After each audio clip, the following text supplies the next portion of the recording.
La Academia Mexicana de la Lengua rinde homenaje a la escritora Margot Glantz con motivo del 90º aniversario de su nacimiento. Doña Margot Glantz se incorporó a la institución en el año de 1996 como académica numeraria. Coordinados por doña Rosa Beltrán, participan en este homenaje don Felipe Garrido, don Adolfo Castañón, don Fernando Serrano Migallón, doña Silvia Molina, don Rodrigo Martínez Barax, doña Liliana Weinberg y doña Sara Poterrera. Todos ellos participan en un diálogo activo con la propia Margot Glantz en un conversatorio y después presentan también en una especie de mosaico sus relativos testimonios a la vida y la obra de doña Margot Glantz, nuestra querida colega. Muchas felicidades, Margot. Muy buenos días a todas y a todos. Estamos en el homenaje que la Academia Mexicana de la Lengua otorga a Margot Glantz por sus 90 años. Pero no solo por eso. Además de ser académica de número de la Academia, Margot ha publicado más de 25 libros de ensayo y narrativa. Es una escritora incansable en todos los géneros prácticamente, incluidos en tiempos recientes los que tienen que ver con las redes sociales. Es una tuitera famosa. Margot es una académica que en la Universidad Nacional Autónoma de México se ha convertido en una institución por la que pasaron muchas generaciones, pero ha impartido cátedra también en diversas universidades de distintos países. Es una investigadora singular. Sus temas abarcan desde la conquista, la Malinche, hasta Sor Juana, hasta Los bandidos de Río Frío y la literatura más contemporánea. Obras que tienen que ver con literatura y música, literatura y pintura, literatura y las distintas artes. Su propia obra novelística es una obra que atraviesa los distintos géneros y los distintos temas. Tiene varias de estas novelas que son ya emblemáticas para los escritores. Tiene publicadas por el Fondo sus obras reunidas. Ha traducido a Georges Bataille, a Tennessee Williams y a Michel de Gelderod, entre otros muchos autores. Sus genealogías son probablemente las genealogías, la obra literaria que la consagró como escritora. Su trabajo académico previo había sido muy abundante. De este trabajo literario y de su obra narrativa y académica van a hablar ahora varios compañeros de la Academia de la Lengua que sobre todo son amigos suyos. No quiero insistir en los títulos de los libros de Margot, que son muchos, ni en su labor incansable dentro y fuera de la academia y en su vida misma. Margot es una incansable viajera, aún ahora en la pandemia, en la que sube y baja escaleras.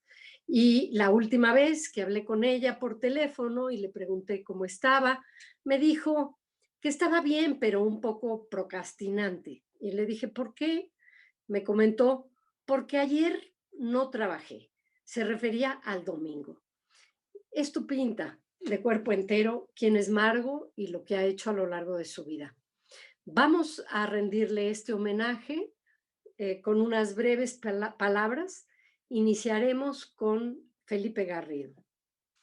Tengo la fortuna de conocer a Margot desde hace muchísimo tiempo porque fue maestra cuando yo estaba en primero o segundo año de la carrera de letras españolas, y a partir de entonces hemos sido compañeros de trabajo en algunas ocasiones, eh, pero lo que siempre ha seguido siendo Margot es mi maestra. En algún lugar ella escribió Mi cuerpo es la envoltura de mis obsesiones, mis angustias, mis temores, mi soledad. Sí, soy impúdica porque he escrito acerca de ciertas cosas que equivalen más o menos a sentarse en público con las piernas abiertas, como lo hace cuando toca el cello Nora García en El Rastro, una novela que se publicó en 2002. Tengo, insiste, una preocupación fundamental, mi cuerpo. Para la literatura erótica, el cuerpo de la mujer es un terreno sobre el cual se escribe, pero en la vida real, la mujer mira su cuerpo con ojos ajenos, como si se tratara de algo prestado. No quiero liberarme de mi cuerpo, quiero apropiármelo. Todo el tiempo estoy consciente de mi cuerpo. Lo siento real solamente cuando escribo acerca de él. Maestra, conferencista, investigadora, crítica literaria, académica, editora, promotora de escritores y de felices empresas culturales, diplomática, adaptadora de textos literarios a la radio, traductora. Estoy seguro de que me olvido de algunas otras cosas que Margo ha hecho. Ante todo, porque en esta tarea concentra las demás, Margo Glantz escribe. Lo hace todos los días por la mañana antes de irse a trabajar. Así dice ella. Margo Glantz ha escrito sobre todo artículos y ensayos que abren muchos caminos, así como personalísimas ficciones. Y siempre, en todas estas maneras de dar testimonio de su vida, la vida, dice ella, esa herida absurda, esa siniestra cicatriz, se ha mostrado erudita, emotiva, inteligente, generosa. Si uno asiste a sus clases o a sus conferencias o dialoga con alguno de sus libros o tiene la buena fortuna de encontrársela y platicar con ella un rato, uno siente cómo la voz y la mirada y el cuerpo se le animan a medida que imagina, recuerda, registra, elige entre sus diferentes opciones que bien pueden ser divergentes. Uno la admira como mujer y uno la admira por sus ideas seductoras y contagiosas, por sus experiencias cosmopolitas, por sus fértiles dudas, por su invariable buen humor. Margo ve en la modestia una cualidad negativa. Confiesa su culposa fascinación por la violencia épica de la conquista y por palabras como roturar, penetrar, perforar, picar, clavar, apuñalar, y se define como constante, disciplinada y muy trabajadora. Dijo en su discurso de ingreso a la Academia Mexicana, hablando de Gorostiza, lo sabemos bien, el don divino, la elección que ha permitido el milagro, el instante supremo de la creación, no es espontáneo, sino el resultado de un rigor extremo, un trabajo artesanal de borraduras y omisiones, un rigor instalado en el ámbito infinitesimal, a veces, de una pobre y simple coma. A la continuidad engañosa que nos da un currículum, prefiero acatar la lección y aceptar que la vida es una experiencia fragmentaria y revolvente, una herida absurda, pero que solo en ella podemos hallar las razones que, en el caso de Margo Glantz, explican esa unidad profunda que da coherencia a una obra que se distingue por su amplitud y por su diversidad. Repito con ella que los recuerdos regresan siempre y siempre nos quedamos anclados a un acontecimiento. La veo, como ya dije, hace muchos años en la cocina de un pequeño departamento, quizás en Narvarte, no estoy seguro. Llego a entregarle un trabajo sobre la Orestiada y ella lucha amorosamente, cuchara en mano, como luchan todas las madres, con una de sus hijas que está en una silla perica y que, como todos los niños, se resiste a comer. Margo pasa de esquilo a la estufa, deja mi trabajo en una mesa, prueba la papilla, algo dice sobre Cassandra, unas llaves, una pluma, algo que brilla intensamente cae al piso, esquiva las manitas que quieren meterse al plato, habla con el mismo entusiasmo, con la misma abundancia con que habla en clase.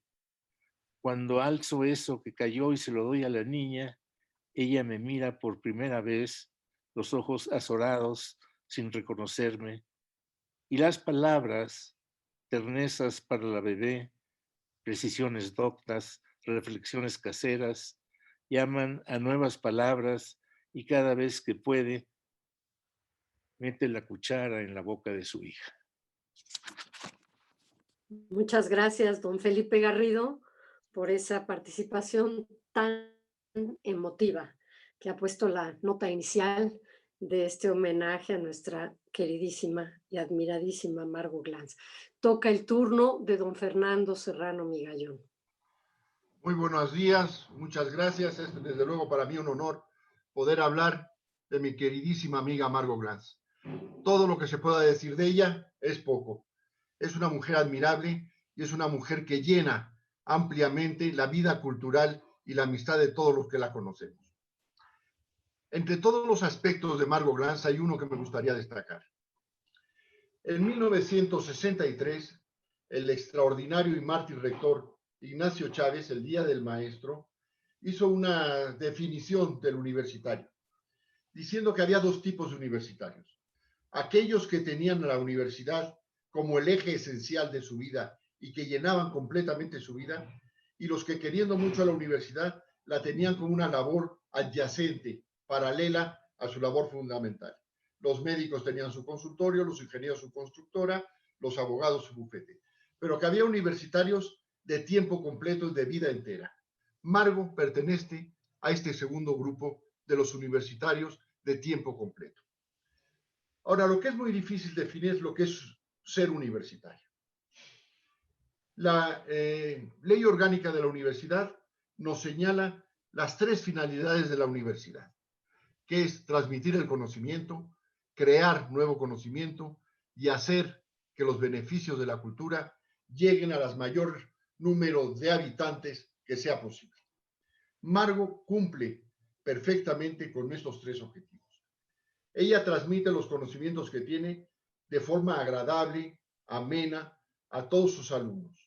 Es una transmisora de conocimiento de manera ejemplar, que todos los que la han tenido en aulas y los que por desgracia no la hemos tenido en aula, pero la vemos en la vida diaria, permanentemente aprendemos de ella y de los conocimientos que nos transmite. Al mismo tiempo, por medio de la investigación, de la escritura, crea nuevos conocimientos, descubre nuevas formas de expresarse en castellano y descubre puntos de vista sobre obras y sobre literatura tradicional que no se habían visto hasta antes. Y también ha sido una promotora cultural en el más amplio sentido de la palabra. Ella se ha dedicado profundamente a hacer que la cultura, en todas sus ramas y en todas sus posibilidades, puedan penetrar en los más amplios y profundos niveles de la sociedad mexicana. Pero hay tres factores que para mí son importantes en un universitario y que no están en la legislación y que son jurídicos. Uno es formar. Formar, que no es lo mismo que educar. Uno puede educar transmitiendo simplemente conocimientos o instruyendo al educando. Para formar hace falta tener una concepción y una calidad moral distinta.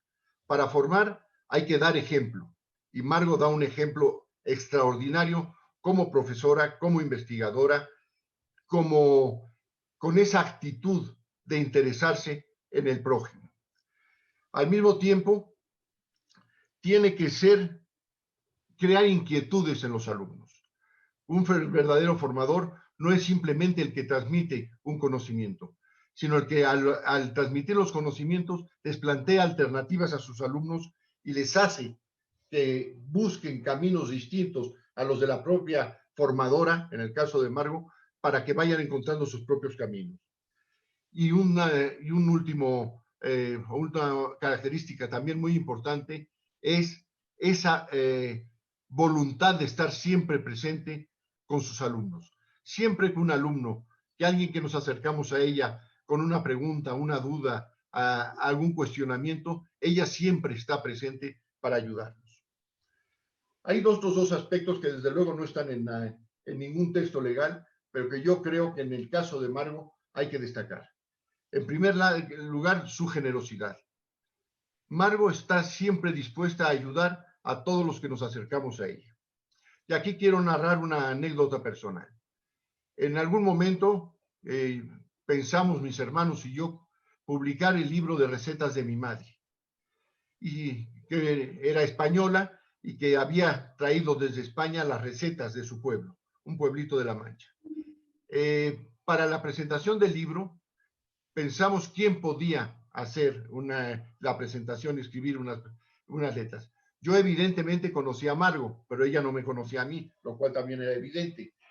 Y fui a verla y a pedirle que por favor nos hiciera un par de cuartillas, teniendo presente que ella también de origen no mexicano, había estado muy cerca de la cocina por parte de su padre y de su madre, que tenían quizá una galería, restaurante, cafetería en la zona rosa, donde estaban las mejores pastas que se han podido comer en México. Le planteé el proyecto y le pedí su ayuda, y sin dudarlo me dijo que sí, y hizo un texto verdaderamente extraordinario.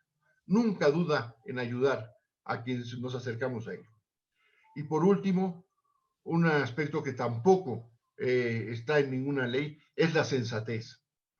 Hace poco tiempo le ofrecieron un cargo en la administración pública y con una sensatez extraordinaria lo rechazó, lo cual nos demuestra la inteligencia, el valor de sí misma y el valor de su actitud y del ejemplo que nos está dando a todos. Gracias a personas como Margo, que de origen no mexicano, hacen más grande la patria mexicana y hacen que este crisol, que es México, sea cada vez más rico y más generoso. Por todo ello, muchísimas gracias, Margo. Nunca estaremos lo suficientemente agradecidos por haberte conocido. Muchísimas gracias, Fernando. Bellísimo lo que has dicho. Y la constante, por lo visto, es hablar de Margo como académica, como docente, tener un punto crítico sobre su obra, que es lo que ella quiere, pero sin poder separarla de la parte humana que la caracteriza. Quisiera darle ahora la palabra a Rodrigo Martínez Barak. Don Rodrigo, por favor. Muchas gracias, Rosa. Muchas gracias. Qué gran gusto estar con todos ustedes y con nuestro público, con tan buenos y queridos y admirados amigos. Y qué bellas tus palabras, Rosa, las de Felipe Garrido, las de Fernando Serrano. Qué bien se acercan a Margo, que tanto queremos y admiramos. Pues yo la herencia, Margo, pues ya sabes que te quiero porque te quisieron mis padres, José Luis Martínez, Lidia Barax, mi familia, siempre te quisimos mucho, y desde que te encontré una vez en el Fondo de Cultura Económica con mi padre, pues fuiste muy amable, algo habías leído mío, y el hecho de que lo recordaras me alentó mucho. Son esas palabras que uno oye y que se quedan. Y sin duda que tu obra, Margo, es peculiar porque eres narradora, eres ensayista, eres una historiadora. En primer lugar, eso fuiste, una trabajadora de la cultura, pero muy pronto se te prendió en ti, o lo tuviste desde siempre, este espíritu plenamente literario, este demonio literario que está siempre presente y que le va a dar un toque especial, creo yo, a tus aproximaciones a la literatura, a la historia, a la literatura colonial, la Malinche, Sor Juana, literatura colonial, al trabajo que hiciste de divulgación de la literatura del siglo XIX, que gracias a esta cosa literaria que tú tienes, a este cuerpo que metes en tus novelas, pues le da también cuerpo a la aproximación a las literaturas antiguas, que en otras manos pues pueden sonar tal vez un poco más aburridas. Pues tú lo sabes, Margo, para esta ocasión yo quería recordar un momento particular que justo nos llegó hace poco, en relación a tu desempeño como agregada cultural de México en Londres en 1988. Tú lo fuiste, me dicen tus biografías, 1986-88 en Londres. Y un momento muy peculiar que quiero contar. Tú habías venido a México para unas vacaciones, no pudiste ver a mi padre. Poco después le escribes desde Londres nuevamente y lamenté no verte, pero te quería contar que aquí en las galerías Sotheby's de Londres están vendiendo un documento de Hernán Cortés, con la firma de Hernán Cortés, y queríamos ver de qué manera nos puedes ayudar para parar esto.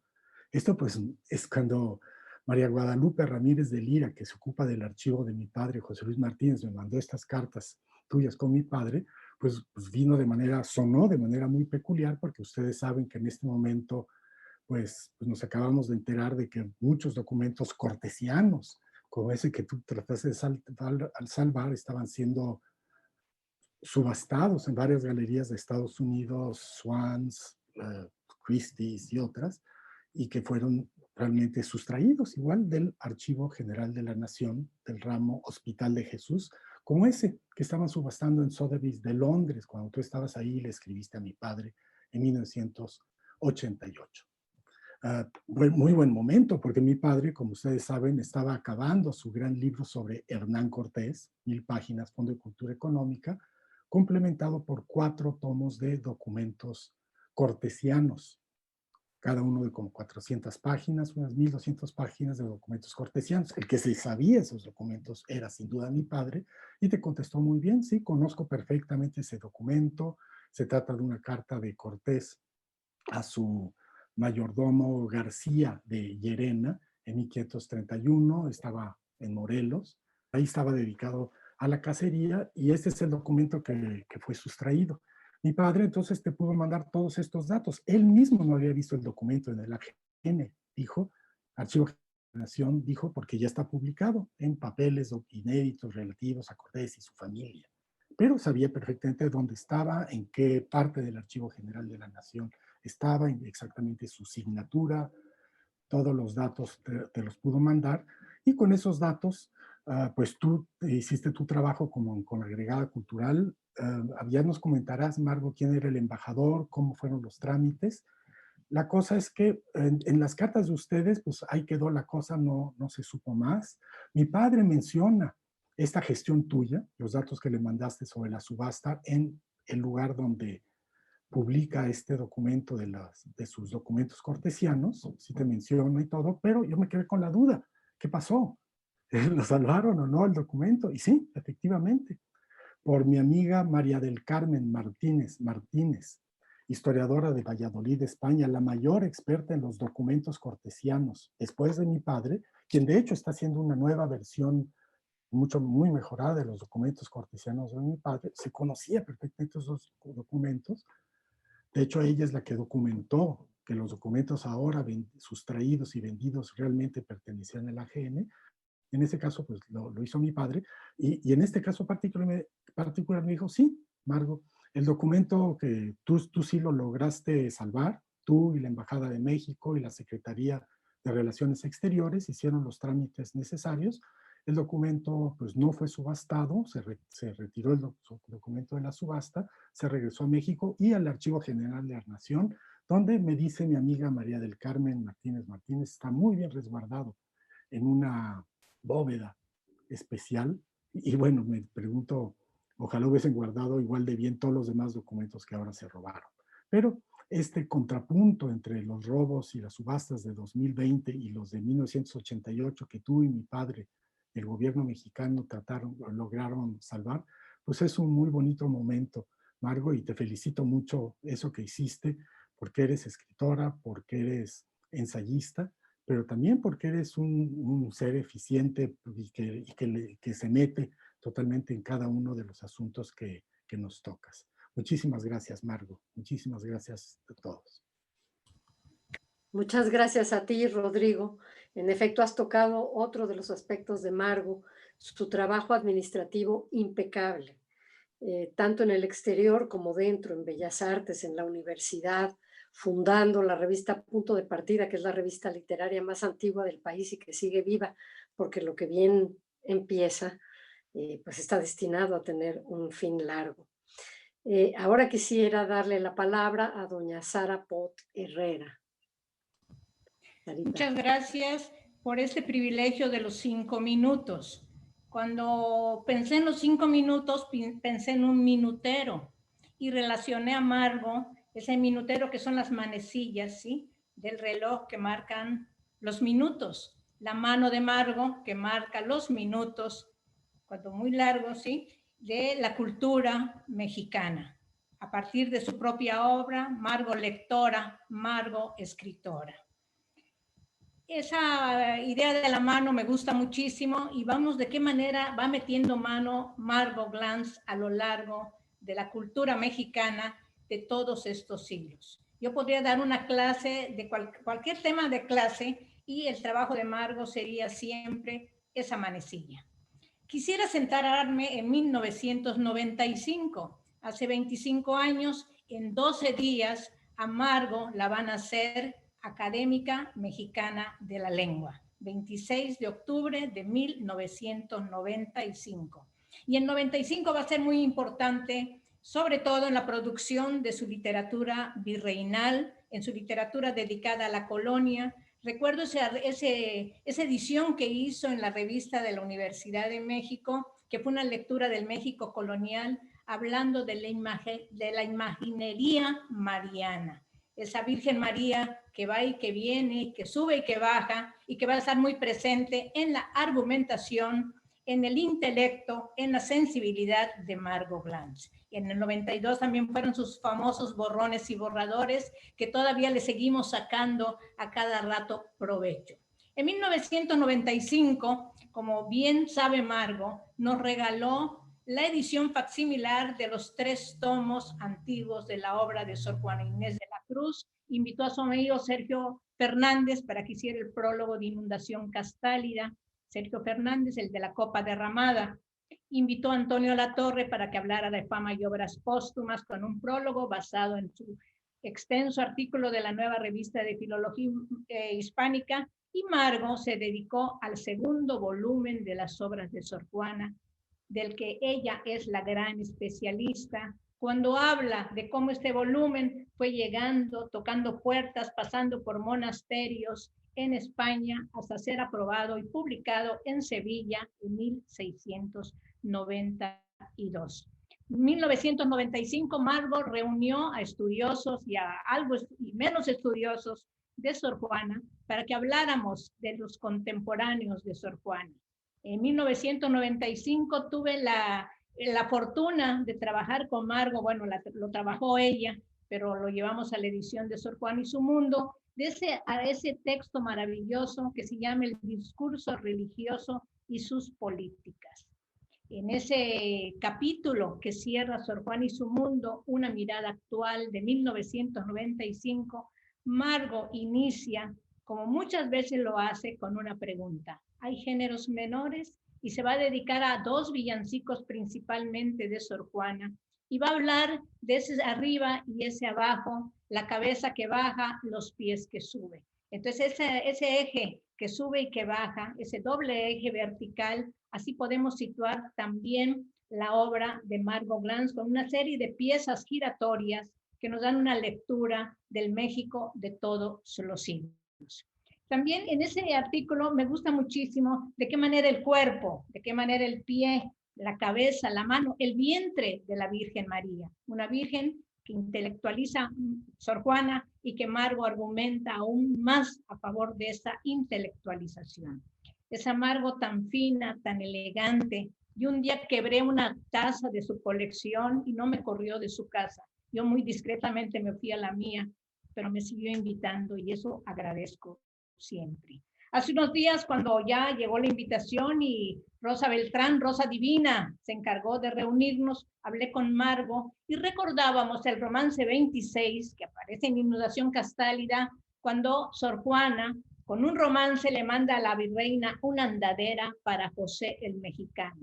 En otro lugar, Sor Juana dice, por lo señorazo vas, dejando lo señorito. Y aquí Margo se detiene en la lectura de esa andadera, de ese gatear del niño, y va a hablar de los pies de amigo, y le va a decir a la virreina que si esos pies no los quiere, ella, Sor Juana, le manda los pies de amiga.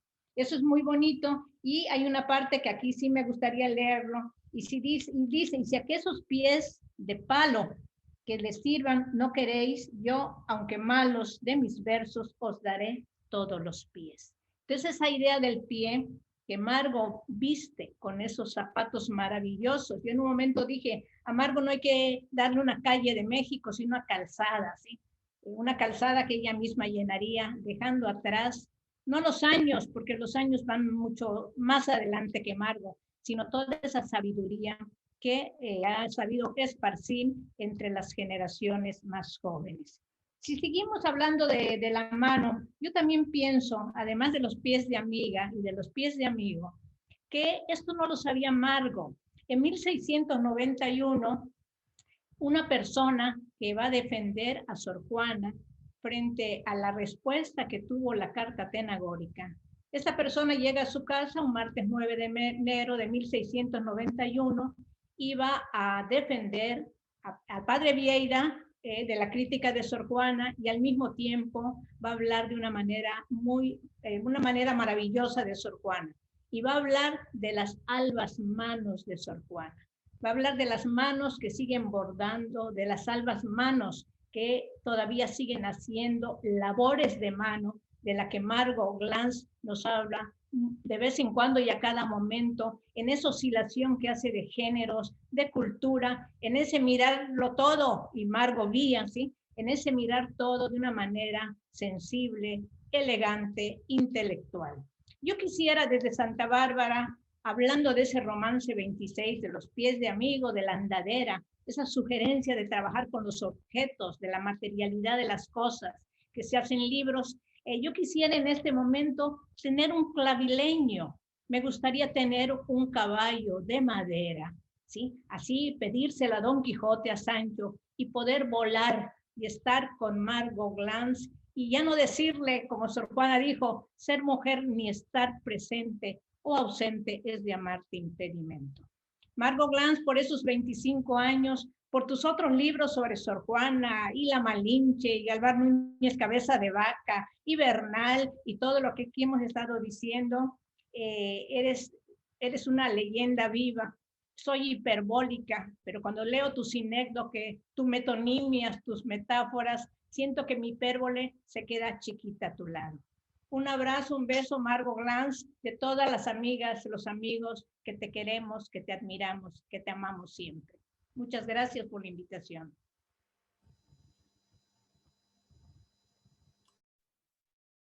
Muchas gracias, queridísima Sara.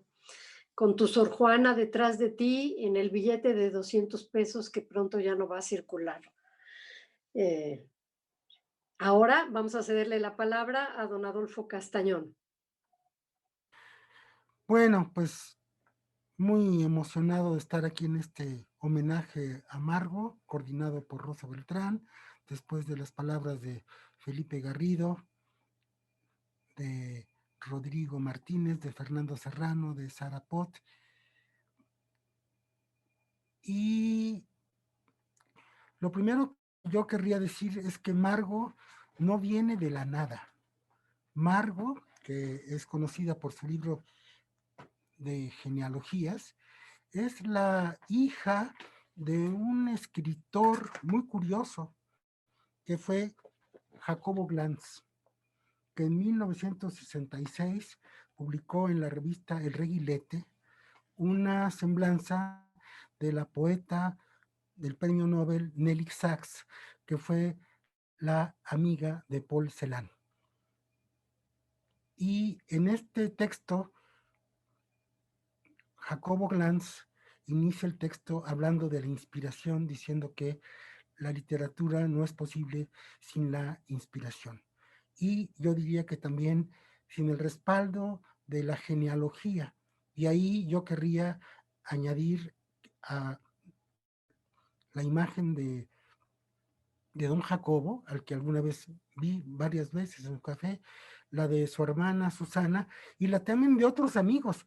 Yo había pensado en algún momento dado que podríamos haber invitado a Francisco González Cruzzi, que nos acompañó en una cena hace poco tiempo cuando vino a recibir el premio Pedro Enrique Sureña. Entonces, Margo no viene de la nada. Y este no venir de la nada tiene que ver con que ella viene de muy lejos. Sí, es cierto que nació en México en 30, pero viene de la literatura europea. Y este venir de la literatura europea, de la literatura rusa, de Ucrania, de la literatura inglesa, de la literatura francesa, me da a mí la guía para sacar el hilo del tema de la crítica literaria y de la importancia del descubrimiento de la crítica literaria para mí en la obra de Margot Glantz a partir de su libro Onda y Escritura, después de otros libros y ensayos de ella, pero también la idea de quién es el crítico literario, quién es la crítica literaria llamada Margot Glantz. Ella es sobre todo una viajera, es una etnóloga, es una persona que ve al mundo con la mirada del antropólogo, del etnólogo, con la mirada del crítico literario. No en balde estuvo muy cerca de la atmósfera parisina en los años cuando hizo su doctorado. Y a mí una de las cosas que me emociona mucho de Margot es saber que ella asistió a clases de Martin Buber en París.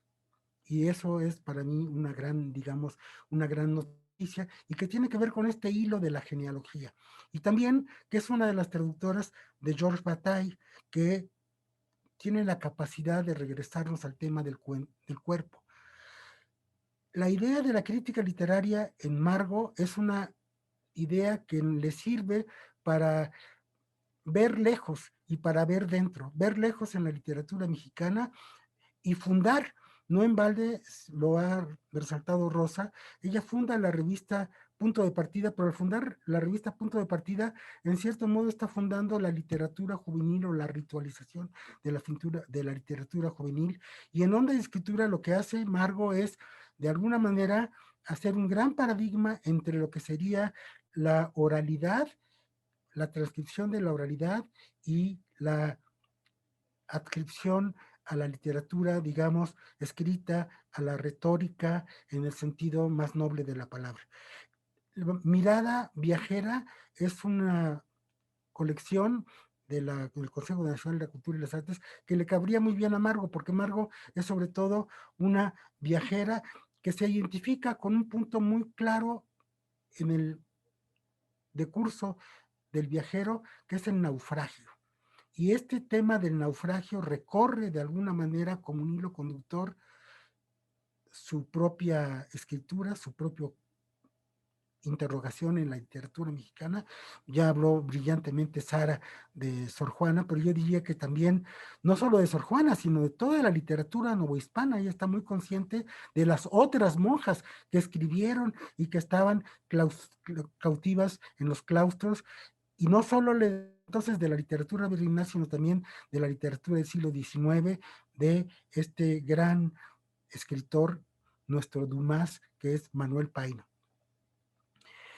Margot es una maestra, una guía con su ejemplo, ya lo dijo Fernando Serrano Migallón, pero es sobre todo un ser humano que es capaz de devolvernos al tema del cuerpo como un aliento para ir deconstruyendo la historia. Hay un libro que se ha convertido en uno de mis libros de cabecera, que es el Yo me acuerdo. Y en este libro vamos viendo un poco la influencia que tuvo o que tiene la ciudad de París en la constitución, digamos, de esa crítica o de esa mentalidad que es la de Margot Glantz. Y yo al final le preguntaría a Margot Glantz, ¿qué representó para ella ese no ir a París? Porque ella no fue a París, ella regresó a París, a un lugar donde ya había estado antes. De otra manera, yo no me puedo imaginar que haya descubierto tan sencillamente a Roland Barthes, a Georges Bataille, o que haya ido a ver varias veces una conferencia de Martin Buber. Por último, debo decir que Margo, en este libro de Yo me acuerdo, menciona a un filósofo mexicano que es Adolfo Menéndez Amará. Si yo me llamo Adolfo, del cual ella fue discípulo. Si yo me llamo Adolfo es porque ese señor Menéndez Amará también fue discípulo de mi padre, y entonces esto me liga a ella de una manera completamente entrañable, más allá de las academias y sobre todo en la amistad. Margot Glantz no viene de la nada, viene de una gran genealogía, de una gran familia, una familia propia, pero también una familia elegida, como es la de esa Nelly Sachs, sobre la cual escribió su padre, que era la amiga fraterna de Paul Celan y que tiene que ver con la interrogación del holocausto, con la interrogación de la sobrevivencia. Margot Glantz, felicidades.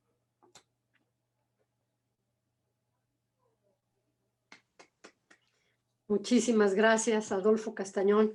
Tú tienes tu Yo también me acuerdo, igual que yo, como libro de cabecera, y creo que más se va a volver ahora en época de pandemia, por todo lo que ha viajado físicamente y también a través de otros autores y otros libros, Margo, y que con un muy perspicaz sentido del humor está dentro de este libro. Ahora vamos a darle la palabra a doña Silvia Molina. Querida Silvia. Muchísimas gracias, Rosa. Es un honor estar con ustedes y sobre todo es un honor y un placer poder participar en este homenaje a Margot Glantz. Yo no puedo pensar en Margot Glantz sin acordarme de sus amigos, por ejemplo, Sergio Pitol. Y bueno, ustedes, Miriam Moscona. Siempre la concibo rodeada de la amistad, pero una verdadera amistad que se extiende en los viajes que ha hecho Margo. También pienso que Margo tiene un sentido del humor extraordinario del que hemos hablado poco hasta ahora. Efectivamente, también fue mi maestra en la universidad y ella nos inculcó a ese grupo del que salieron varios compañeros con carreras brillantes, la tenacidad.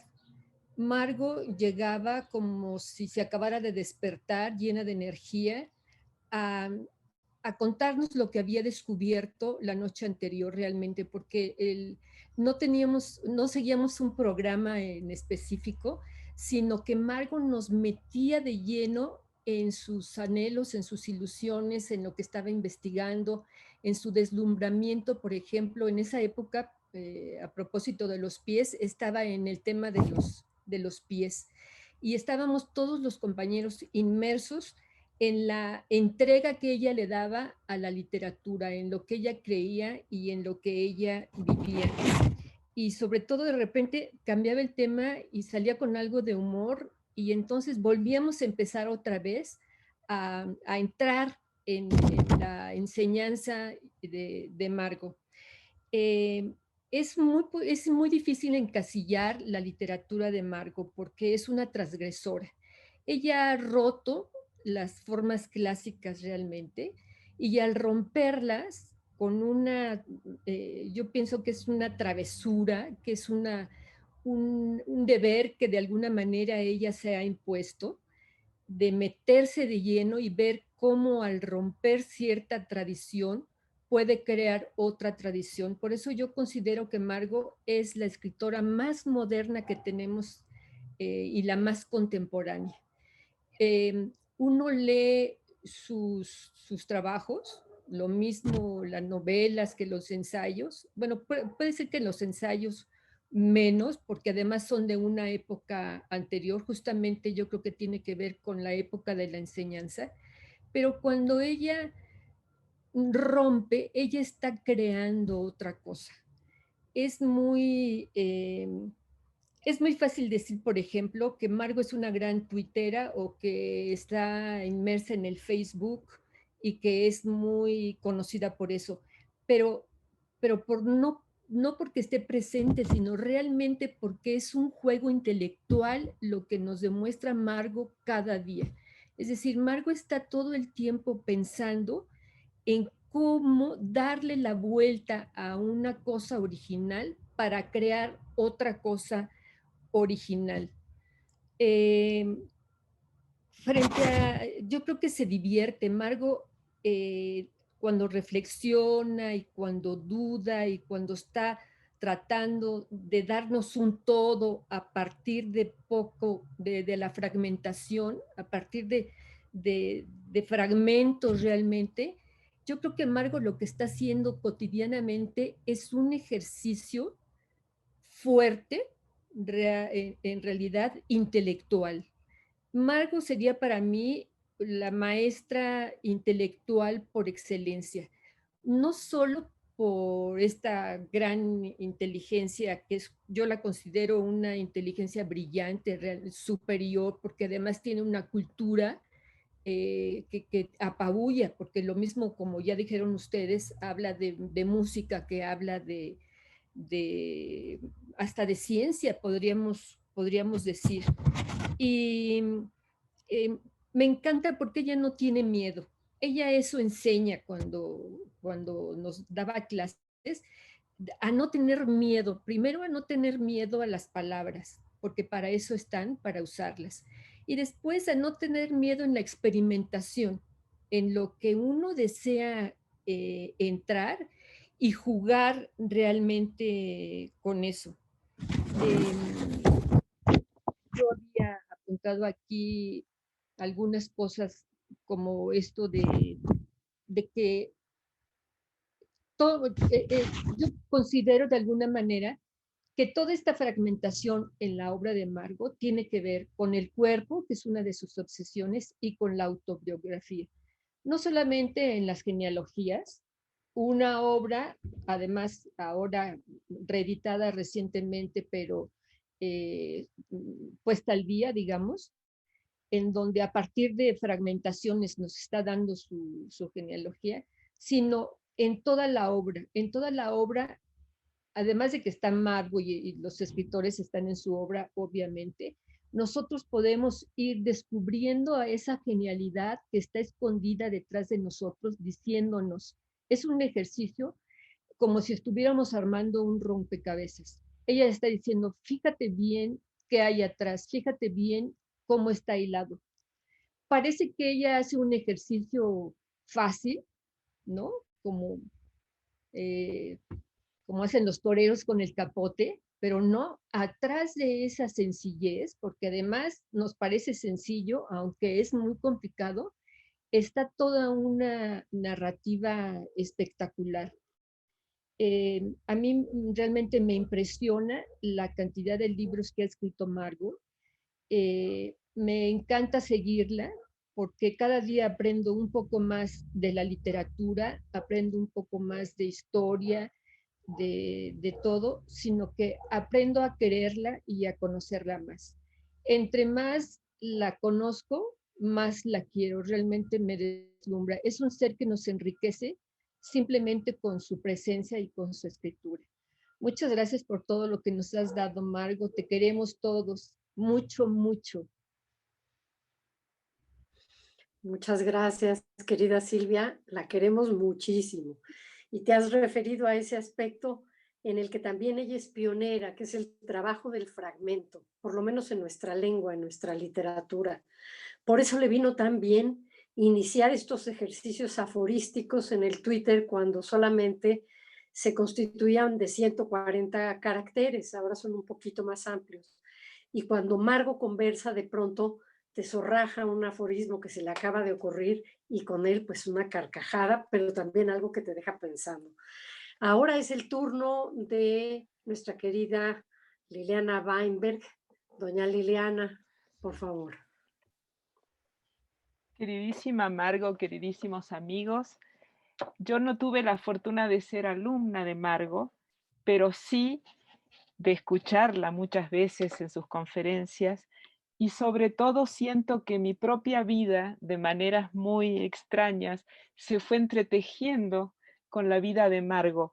Y quiero en este texto que se llama Margo, la incansable lucidez, hablar de algunos de estos momentos, dar una serie de instantáneas de estos que considero encuentros con Margo. Varios y muy sutiles hilos me unen a la vida de Margot Glantz. El primero de ellos, y por empezar, el de las genealogías, esa extraordinaria recuperación de la memoria y de la herencia a través de la recreación de los acontecimientos y el modo en que se puede salvarlos para instalarlos en el sentido. A través de las genealogías, Margot nos ha mostrado esta permanente relación entre el esfuerzo por honrar los recuerdos, por ordenar, por reordenar las esquirlas de la memoria, por reorganizar estos fragmentos y la necesidad de hacerlo a través de la imaginación. No se trata solo de lo que se hereda, sino también de lo que se imagina para salvarlo. Así Margot se pregunta en las genealogías, ¿no será una nostalgia de un territorio que nunca les ha pertenecido, pero que sin embargo en parte fue suyo? Esta pregunta de Margot, a propósito de sus padres, a propósito del teatro de los judíos en el exilio, me hizo recordar a mi abuelo paterno, que llegó de Ucrania, que llegó de Malin, un pueblito cercano de Kiev, y que se salvó en América gracias a la literatura, que se salvó en América traduciendo poemas de Manuel Acuña que encontró en una biblioteca perdida de la Argentina, y que al mismo tiempo nunca se sintió del todo ciudadano de la lengua española, y que tuvo que combinar las tareas para sobrevivir con la escritura.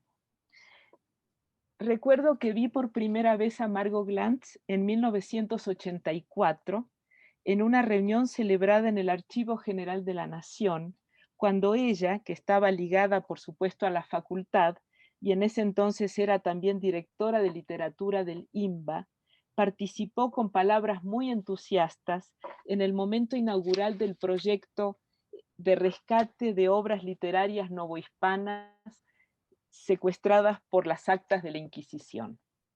Todavía recuerdo la impresión que me causó el porte de Margot, la elegancia de Margot y su enorme y auténtico entusiasmo al conjeturar lo que se podría llegar a descubrir en esas actas de la Inquisición, por ejemplo, en cuanto a la vida y a la experiencia de las monjas. Era un entusiasmo que poco a poco fui entendiendo mejor. Era el entusiasmo de la investigadora, de la crítica, pero también de la ensayista, de la narradora y de la profesora. Era un enorme entusiasmo contagioso, como aquí bien se dijo, que nos estimulaba a meternos a buscar en las actas de la Inquisición a ver qué íbamos a poder rescatar de la literatura virreinal. Esos vasos comunicantes que comunicaban, que conducían del estudio de la obra de Sor Juana a la escritura de su propia obra, un verdadero jeroglífico del sentimiento. Vi entonces varias veces a Margot como profesora destacada de la Facultad de Filosofía y Letras y admiré el vínculo que siempre pudo trazar entre la creación, la docencia, la investigación y la escritura. Eso que ella misma ha llamado vasos comunicantes y que la retratan tan bien a ella misma como abren camino para quienes quieren escribir, construir una literatura y a la vez construir una vida a través de la escritura. Vivir la escritura y escribir la vida. Eso nos enseña Margot Glantz. Esos fragmentos a que se refirió Silvia Molina, a que se refirió Rosa Beltrán, y que Margot combina y recombina a través de tramas que son tejidos, que son textos. En el año 2007 volví a encontrarla en la que fuera la casa de Lía y Luis Cardosa y Aragón, y descubrí otra Margot, la Margot protagonista de la vida cultural mexicana, amiga de escritores, de músicos, de artistas plásticos, su pasión por la Ciudad de México, su enorme recorrido y su enorme conocimiento a través de la crónica de los distintos lugares de la Ciudad de México. Y ese fino tejido que ella siempre hace entre los recorridos por los lugares, sus gentes y la literatura. Volví a ver a Margo en una reunión curiosísima en Querétaro, organizada por el Instituto de Investigaciones Estéticas de la UNAM, en un congreso que se llamó Indisciplinas. Y recuerdo que coincidimos, Margo, Hugo Iriart y yo tuve la fortuna de estar allí cenando juntos. Y recuerdo que de repente, en medio de la cena, aparecieron en Querétaro un grupo de personas a caballo, vestidas a la usanza del siglo XIX, gritando, vamos a la casa de la corregidora. Salimos todos corriendo. Era un performance patriótico cultural organizado en Querétaro y recuerdo cómo con Margo y con Hugo Iriart salimos a ver de qué se trataba y asistimos a la casa de la corregidora, después nos llevaron a dar el grito y toda esta magia literaria al lado de Margo parecía una cosa absolutamente natural. Volví a ver a Margo entonces en distintas ocasiones, en distintos foros, y a confirmar mi admiración por esta mujer excepcional que es al mismo tiempo escritora, crítica, profesora, conferencista, viajera, docente invitada en las grandes universidades del mundo, sin dejar nunca de ser amiga de sus amigos, madre y abuela orgullosa, que dedicó uno de sus libros a mis nietos de parte de una abuela viajera. Esa vitalidad de Margo, esa curiosidad de viajera, de exploradora, que hoy la lleva a sondear también las posibilidades de Internet, las redes sociales, los tweets, Facebook y Zoom, con una enorme y absoluta juventud. Otro recuerdo, otra instantánea que guardo de Margo, el de una cena con Ricardo Piglia, donde tuve la fortuna de estar presente hacia 2012, en la que estuvieron también presentes Margo y Mario Bellatin, deleitándonos con sus recuerdos de los viajes a la India. Al escucharla contar sus experiencias, de algún modo asistíamos a la escritura misma de Coronada de Moscas y a su constante ejercicio de lucidez. Ese ejercicio permanente, ese interés permanente por descifrar el mundo.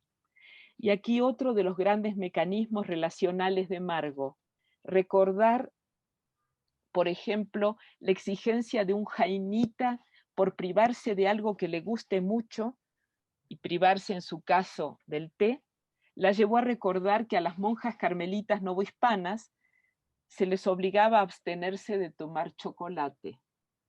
O al admirar en una tienda de Udaipur el exquisito tramado de una pashmina roja de cachemira, recordar la situación de violencia suscitada por las luchas con los musulmanes en Cachemira.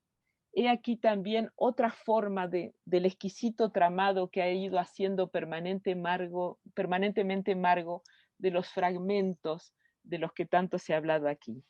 Margo ha sido así para mí mi maestra, o si a ella no le gustan estas declaraciones tan solemnes, mi antimaestra, pues me mostró que es posible mantener estos vasos comunicantes entre la escritura y la vida, entre la sensibilidad y la inteligencia, entre la creación y la crítica, entre la docencia, el diálogo, entre el encierro para escribir en un cuarto propio, aunque a la vez encerrarse a escribir tiene vasos comunicantes con la casa y con la cocina, de esquilo a la estufa, como dijo Felipe Garrido, con el aire de la calle y con la Ciudad de México. Toda la vida de Margo es la respuesta lúcida, intensa, inteligentísima y a la vez gozosa a esta gran pregunta sobre el lugar de la mujer en el mundo de la cultura y el mundo de la creación. Gracias, Margo.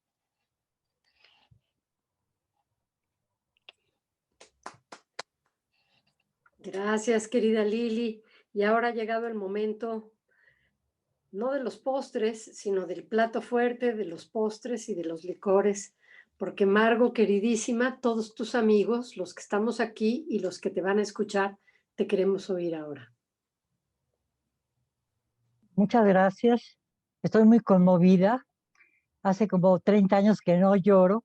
Estoy a punto de llorar ahorita y no quiero, les quiero ahorrar mis lágrimas.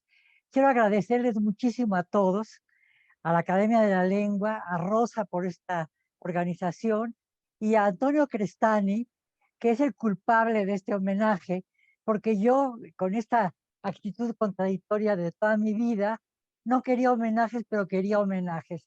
Y de alguna manera se lo hice saber a Antonio. Cuando el Día de las Madres, mis hijas no me felicitan, me enojo, pero odio el Día de las Madres. Cuando me hiperbolizan, me enojo, pero me adoro que me hiperbolicen. Lo lamento mucho. Esto es, por ejemplo, para Sara, a la que siempre estoy molestando con su excesiva hiperbolización del mundo, que a veces no comparto, pero que ahora que habló de mí, comparto extraordinariamente, porque verdaderamente, después de todo lo que han dicho sobre mí ustedes, me siento la reina de Roma y de Coyoacán. Como decían un amigo mío, Sergio Pitol, que en Checoslovaquia le presentó con un amigo suyo de la universidad, dijo, aquí está Margot Glantz, la reina de Coyoacán. Entonces, en ese sentido, después de todo lo que se han dicho, de que Fernando habló de mi capacidad universitaria de formar, etcétera, etcétera, de que Felipe recordó las papillas de mi hija Lina y mi paso por la universidad, y por Esquilo y por la papilla, me parece, estoy conmovidísima y voy a decir puras incoherencias, pero en fin, le agradezco mucho a Silvia que haya dicho esa maravilla de lo que soy, que casi me lo estoy creyendo, de que soy maravillosa.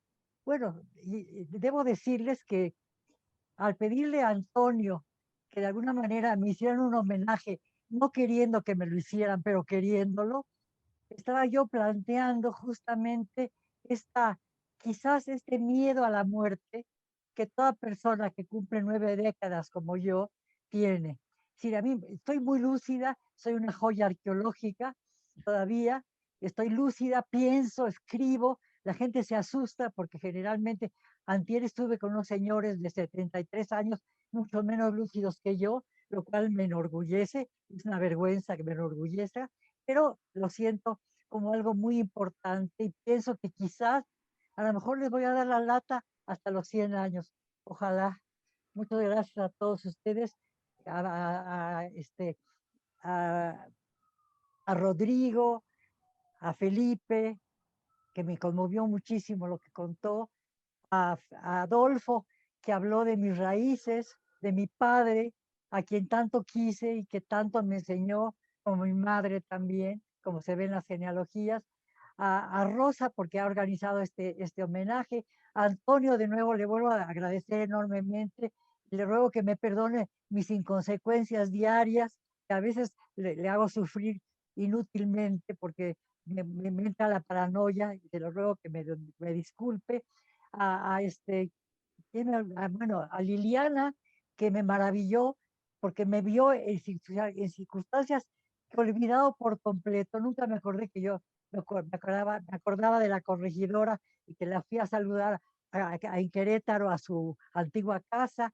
En fin, todo lo que ustedes dijeron de mí me conmueve, me posesiona de mí misma y me hace sentir de que tengo sobre todo grandísimos y maravillosos amigos y que esta polivalencia que me caracteriza vale la pena. Muchísimas gracias. Muchísimas gracias, Margot. Sí, querida Margot.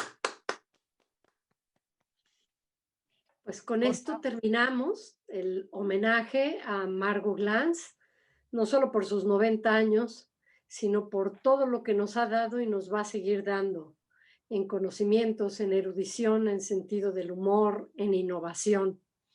Vamos a tener el privilegio de poder presenciar ese Zoom varias veces y algunas cápsulas que los amigos de Margot, de la Academia Mexicana de la Lengua, han preparado para que se transmitan durante el mes de noviembre. Muchísimas gracias a todos los amigos de Margot, Sara, Felipe, Liliana, Adolfo, Rodrigo, Silvia, Fernando, por sus entrañabilísimas palabras y sobre todo muchas gracias a ti, Margot, porque llenas de brillo la academia. Hasta pronto. Gracias.